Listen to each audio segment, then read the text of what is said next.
So I'm incorporating seeds and nuts into my food plan now, which is a big step for me.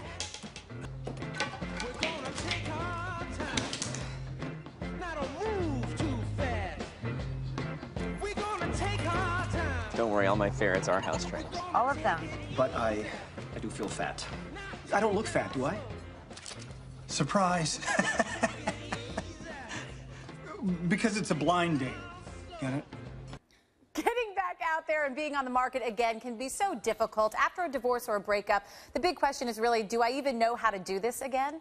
Well, Tamsin Vidal is helping people figure out this whole new world of dating after a breakup. It's her breakup survival guide called The New Single. Tamsin, so good to have you. Oh, thank you so much. You know, you're a anchor for WPIX in New York City, and something that you said that struck me is I got married in the New York Times, I got divorced in the New York Post, splattered everywhere, trying to make a soap opera of it, but that's not what this book is about. It's about sort of rediscovering yourself in your singlehood, right? Yeah, I think that's what you have to do after my breakup and divorce. You know, I went to the self-help aisle, which we all do, or on Amazon, and I found so many books that were about dating again, and that's not what I needed to do. I needed to figure out who I was again, find myself and fall back in love with myself and like myself first. I love one of the things that you say is don't romanticize your past as your first tip, thinking I'm not alone because I'm in a relationship. Sure. You know what? A lot of times we go back and when we're out of the relationship and we look back and go, this time was so great. This was wonderful. I was so happy then.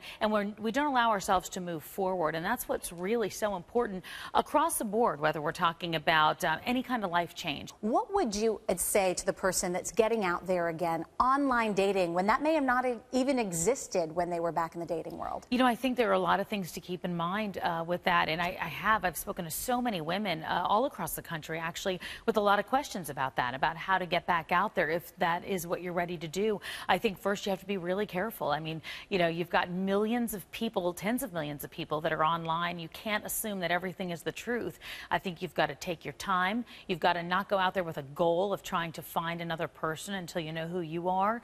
And I think you've got to get off of the online portion of it and get back out there in person too. That's a huge key to what you said. You can't find the next person until you find out who you are. What is that process like after a breakup of rediscovering yourself?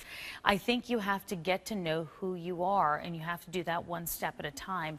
I say take this breakup and divorce in 90-day increments, because I think that that's a reasonable amount of time to be able to grow into who you need to be again. You know, the first 90 days after a big life change, and we all have had so many of them, is a time that you just want to keep moving forward and get out of your own way, and it's really important to stand still and survey your surroundings. Something else you say about your surrounding is decluttering your home. Yeah. I wouldn't have thought of that after a breakup. You know, it was important to me to do different things, non-traditional things, and I really had to do that. I decluttered my home and decluttered my heart at the same time by changing my space, right? Making it mine again, changing the bed out, changing the bedding, making it brighter, putting flowers there, things that I didn't think were part of a healing process that really wound up being a big part of it and an important part of it. A great book with a great message, the new single. Tamsin Vidal, thanks for being with us. Thanks for having me.